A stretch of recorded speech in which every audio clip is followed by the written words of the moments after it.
Some weeks loving your body doesn't look like going to the gym or drinking green juice. It simply means taking some time to listen to it and responding accordingly. This week's Mindfulness in the Middle conversation centers loving and kindness for our bodies. For me, this week revolved a lot around remembering the value of pause. At the beginning of the year, I took a sabbatical.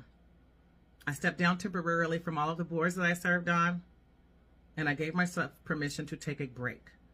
Not from life, but from the pressure to perform, produce, push, and be needed professionally, that is. Still a mother, still a puppy mom, still a friend, but I did take that moment to shut out the noise, and I'm proud of myself for doing that, because for the first time in years, I chose to do that before I was in crisis. I will say I didn't do that before I was in burnout. The choice was personal, it was political, and it was ancestral. I've been learning how to treat care as practice again, especially when the world feels unkind. Being connected to my body is something that grounds me. If you remember the activity from watching my first episode, the card says, on each in-breath, be aware of fresh oxygen and vital energy entering your body. On each out-breath, send this energy throughout your body along with these silent words. May you be free from discomfort, may you be at ease, and may you be healthy. This week, that practice came through a grounding ritual of an at-home spa day.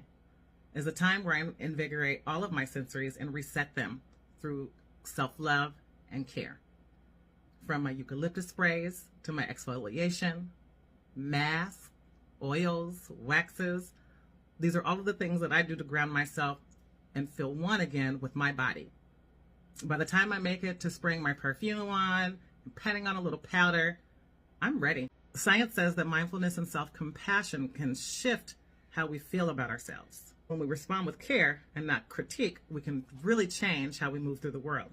Loving kindness for ourselves is not selfish, but is a prerequisite for extending it to others. If our own reservoir of loving and kindness is full, it will naturally spill over and flow into others. I didn't learn these things from studies or these mindfulness cards. I learned it from legacy. From being a very young girl, I remember how long it took my mom to get ready. From the scents coming out of her room, Clinique aromatics back in the day, Chanel No. 5 today, to the light dusting of powders on her vanity next to creams and lipsticks, or trips to beauty counters at Nordstrom's and the Bon Marché, if you know, you know.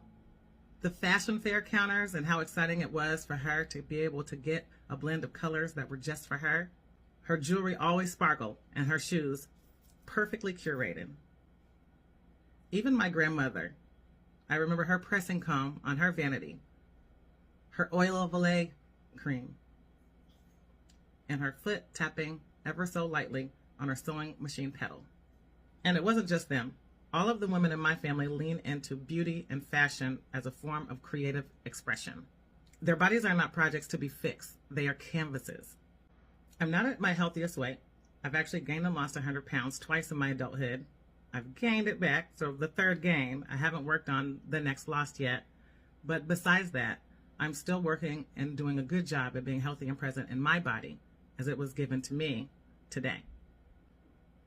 Volunteering, spending time with my puppy, taking walks on the water are all ways that I feel present and understanding that rest is really the key and the secret to being kind to my body.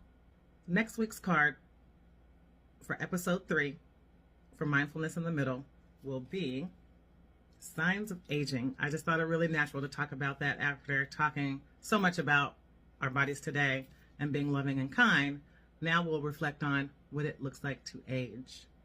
This week, bring your attention to signs of aging in your life, in other people, in animals and plants, and even inanimate objects. How do we know something is aging? We will talk about that on the next episode.